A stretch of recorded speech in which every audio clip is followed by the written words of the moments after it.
All right, Rob. Why are we here at the Del Ridge Community Center?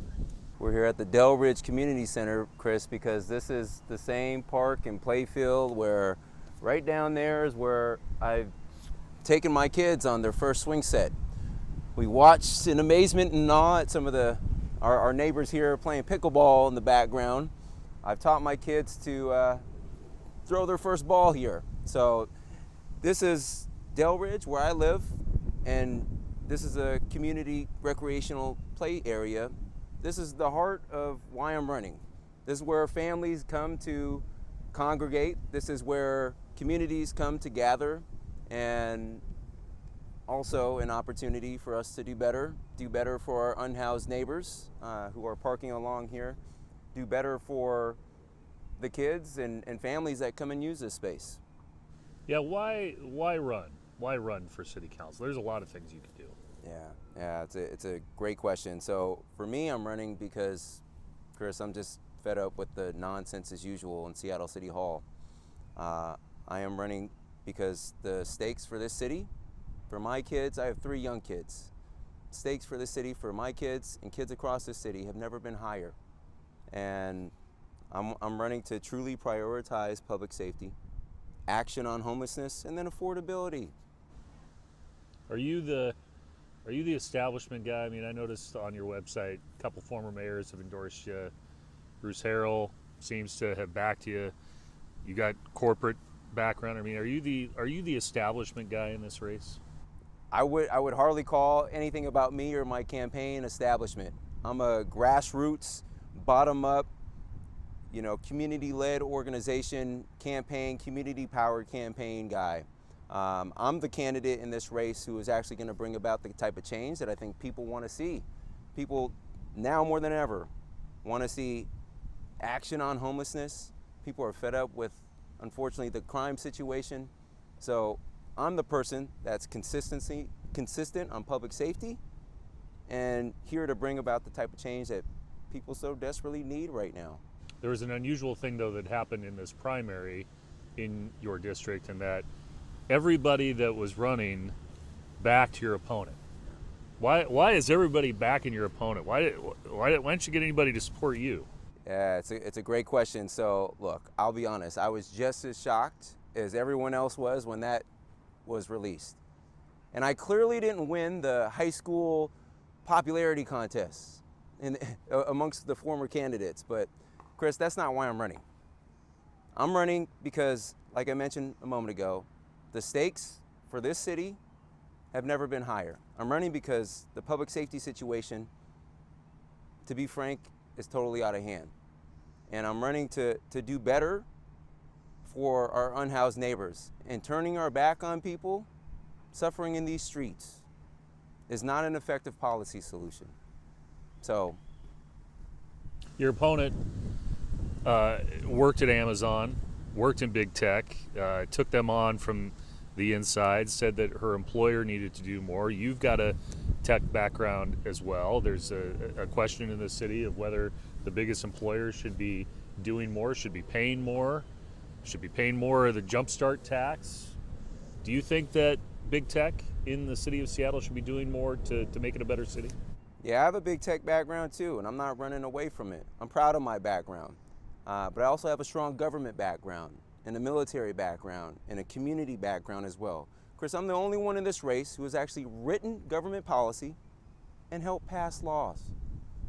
And I'll say this, I'm not here to take any individual or organization in this city for granted. Yes, I'm here to make sure we're all paying our fair share on taxes, but before taxes, I'm here to make sure that whatever dollars we are spending are wisely invested. That's my starting point. So Amazon hated the head tax, they hated the jumpstart tax. There's this progressive revenue task force that's looking at new resources, potentially extending that jumpstart tax. Do you believe that there's a need for more progressive revenue in the city to do everything that you're talking about? I'm not saying there's not a need for potentially for us to explore more revenue opportunities. But my starting place is a little different. My starting place is one operating within an existing budget first. We need to better streamline our programs and services and making sure that they fit the priorities of the Seattle City Council and the mayor's office today, not those priorities of 10, 15 years ago. We also need to do a better job, I think, Chris, of streamlining and harmonizing our efforts and making sure that we're avoiding duplication of efforts. I think we could save some funds that way. I also support things like independent third-party audits of city spending across the board. Bottom line is we need to better bake in performance metrics and establish performance metrics in all of our city funding and spending to make sure that taxpayers are achieving or receiving the most bang for their buck, so to speak. You mentioned homelessness, you mentioned people parking near this park. This has been a district that has had a lot of issues on that issue. That's why it's the top issue citywide for a lot of people. But in this particular district, Myers Way, Soto, there have been a lot of people living unsheltered, living in RVs. One of the solutions in the past has been create more RV lots, create more tiny home villages. Is that something the city should be doing if you're elected? Absolutely. Look, I'm someone who has overcome the foster care system and low-income housing, so I know what it's like to be down on your luck. Chris, and I also know what it's like to feel uprooted and swept away. But I also know, I have firsthand experience to know that we're not doing anyone favors by turning our back on our unhoused and unsheltered neighbors and letting people live on the streets, living in squalor, in unsafe and unsanitary conditions. So yes, I support exploring things like RV safe lots, tent safe lots, tiny homes, hotel space, congregate housing options as well. It's not just one thing, but we need a variety of approaches and a multi-tiered set of solutions to address the complex nature of things involved here. So I'm asking everybody. I've heard it all. I've heard every idea. RV lots. I've seen RV lots not work in this city of Seattle. So what's your big idea for changing the trajectory on homelessness? My big idea is pretty simple, believe it or not. I'm here to address the root causes of homelessness. That's things like poverty, lack of access to equal opportunity, lack of access to affordable housing. We're going to do that by streamlining and improving the permitting process. We're going to do that by adding density and growth and building fast and quickly. But Chris, we're not going to root cause only our way out of this. We need to have effective programs and services and strategies and interventions in place to contemplate the realities of today. The realities of today, Chris, are that sadly, many of our unhoused neighbors are suffering. Many are dying. They're dying of unsafe conditions. They're dying of unsanitary conditions. They're dying of drug and fentanyl overdoses. And so I'm here to provide a thoughtful, balanced approach that looks at root causes first and funds those solutions, and also make sure we have effective programs and strategies to contemplate the realities of today as well. Should the city actually enforce a camping ban, knowing that homelessness and invisible tents are not nearly at the level that they were a year ago? It's significantly better, but there's a question on whether the city should actually force people to move who are camping outside. And there are some legal issues with that, but do you believe that the city should actually enforce the camping ban? I think we need to better explore what those legal issues might be and constraints might be. I know that we can't just move people out. We need to connect them with shelter and services. One, it's the right thing to do. Two, it's a constitutional thing to do under a Boise decision out of the Ninth Circuit. And so I think we need to explore all options, but we need to also make sure at the same time we have the infrastructure in place to support folks. You testified in favor of the drug possession law. Why? Because the stakes have never been higher. And I have 3 kids, Chris, 3 young kids. And when I go downtown, or when I go to the Alaska Junction to visit some small businesses, as a parent of 3 kids, taking my kids, I shouldn't have to do American Ninja Warrior over people and paraphernalia. We need to do better for people, and people suffering from these debilitating drug dependency issues, they should come to expect better from their city. And part of that is knowing that their city is going to better encourage them, if needed, to seek the treatment that they so desperately need. So, and also, look, despite some of the harsh rhetoric that we heard on that drug use vote, all it did was align local Seattle City ordinance and put it directly in line with existing state law. And in the process, Seattle joined all the other Washington jurisdictions to do exactly that. That's why I supported it. I think it's a common sense approach to addressing the drug overdose crises and the public use issue. It's not safe for communities. It's not safe for addicts. Crisis care levy going to help with that? I believe it will. I think the crisis care levy will help contribute to the solution. We have at least one of those centers going to Seattle. I will fight to make sure that we get hopefully at two or more, because I think a lot of the need is based here. But yeah, it will absolutely help. How do you hire more cops though?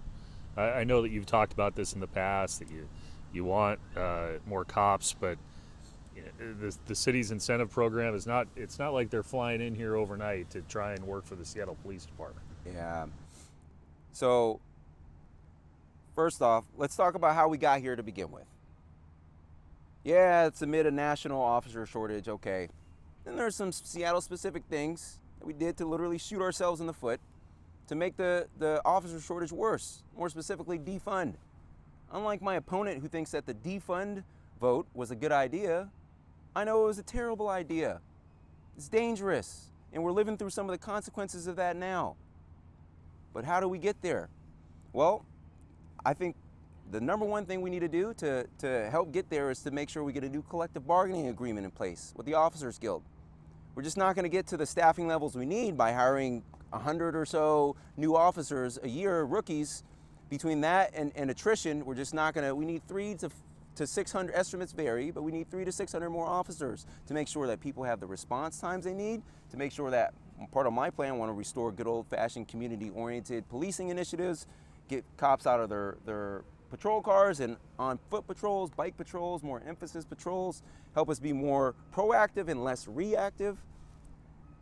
We need to get a new collective bargaining agreement in place to help engender that trust and confidence from those lateral recruits in the Enumclaw Police Department and Pierce County or whatever other agency, that they know they can come here and they can grow their career and work on complex things and have the benefits and terms that they would appreciate from a big city like Seattle.